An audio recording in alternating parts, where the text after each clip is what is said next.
Ang wala pagsulog og seatbelt ug helmet mo'y pinakadaghan nga kalapasan sa mga nadakpan sa Land Transportation Office 11 sa Davao Region.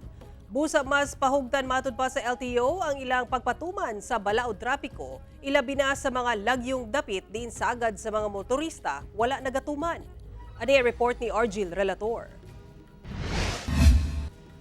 Sa tuig 2024, ana sa kapin 55,000 ka mga motorista ang nadakpan sa mga enforcer sa LTO 11 tungod sa traffic violations.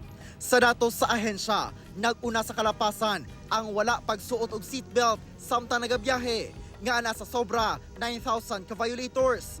Gisundan kini sa wala pagsuot og helmet nga ana sa sobra 8,000 ang nadakpan. Ug ang dili rehistrado nga mga sakyanan nga nasa hapit 2,000 ang nadakpan.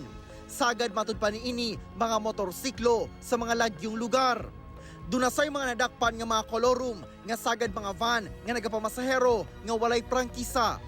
Pag-text o pagtawag samtang nagamaneho ug ang pagmaneho nga nakainom. Gihatagan og gibukaton sa LTO ang luwas nga pagbiyahe pinaagi sa pagsunod gayod sa mga balaod trapiko. Dugang sa LTO 11, masutukan karon sa ahensya ang pagtudlo sa mga mag-apply og lisensya aron makahibalo pag-ayo sa mga traffic regulation.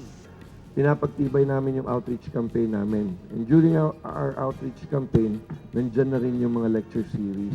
Gipanawagan sab sa LTO nga mo-avail sa serbisyo nga ilang ginahanyag sa ilang caravans sa nagkadaiyang lugar sa rehiyon.